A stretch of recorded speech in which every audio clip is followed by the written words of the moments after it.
12, 11, 10, 9, 8, 7, 6, 5, 4, 3, 2, 1.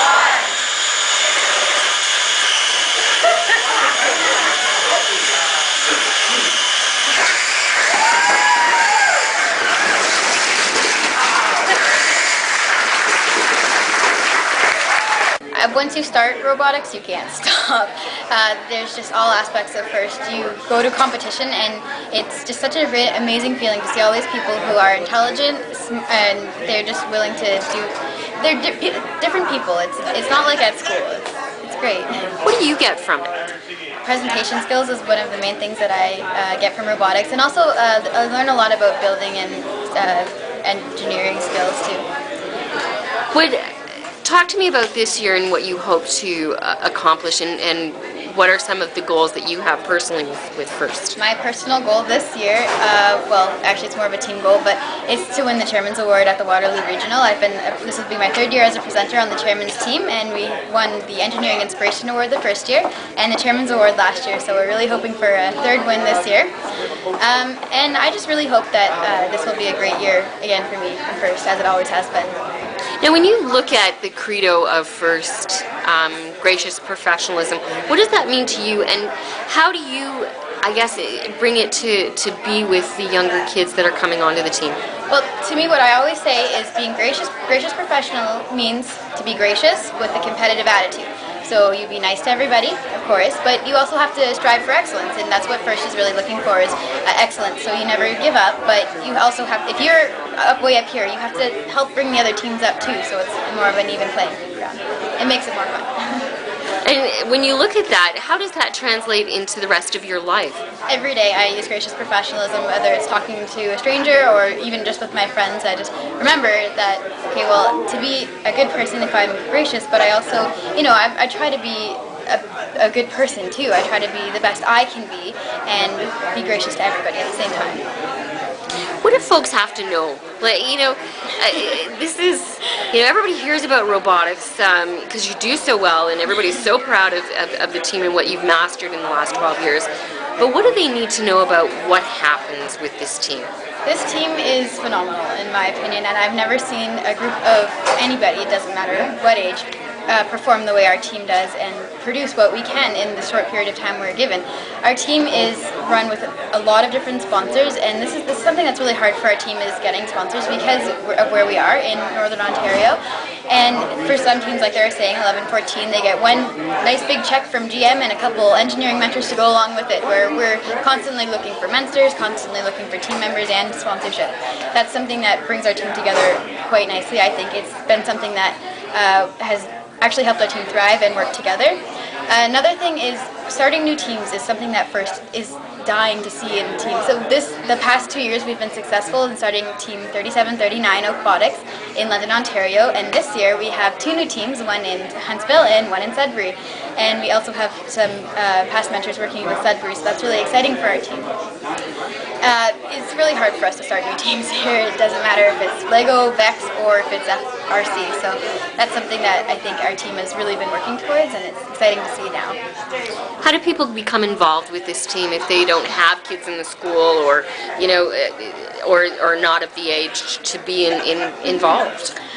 Well, we do take students that are younger than normal teams, so that's one of the ways. But mainly it's through the community and outreach events that we do. We're always, if we see someone, some connection whatsoever, we go for them.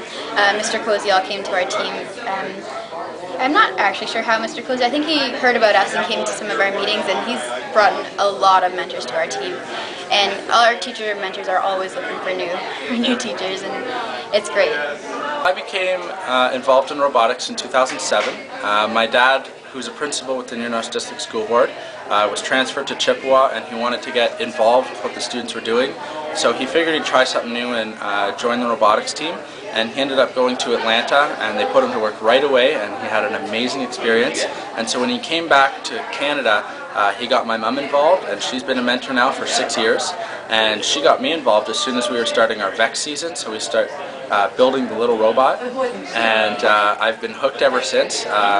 I've been learning so much every year, even though I've been here for 6 years and you'd think I knew everything about it. I keep learning every day. We're on robotics, and it's been an amazing experience. What do you get from it? Like, you know, it's... Well, most of it is the learning. I find that you can learn a lot more through robotics than you can in a classroom setting where a teacher just gets up in front of the classroom and just talks to students and it's just babbling on and on. The other day I remember having to figure out the trajectory of the ball as it was being shot so that we could get it into the hoop, and I thought, this is physics, this is actually fun. I don't want to go and sit in physics class and learn about the trajectory and all this, but here, this is actually interesting. It's important. It means something, and so I think that's what you get out of it. Also, university experience. It's phenomenal.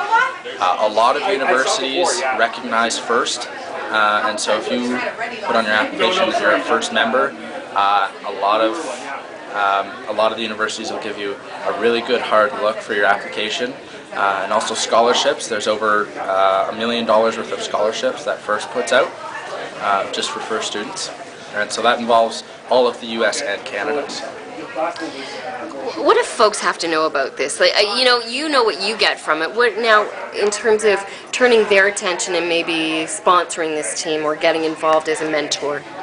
Well, the mentors, I can't really say what they get because, I mean, I haven't been a mentor, but I think as a teacher, right, my parents are both teachers, so I kind of have that background, and my mom comes home every day and she says, I taught this kid how to do this today and he gets it fully and I'm proud of that. And I think that's what the mentors get out of it, is they're taking 40 students a year and transforming them into people who are going to be super successful in life. So a lot of people look up to movie stars and professional basketball players, hockey players, things like that. And unfortunately, sometimes it doesn't work out for everybody. And so with FIRST, it gives us an opportunity to look up to other people, like the engineers, the biologists, the physicists, people like that. And so I think the mentors really enjoy seeing students move on as better citizens when they leave the team. And looking at that, the testimonials from students who have been on the teams in the past, it really spells out what your future could be.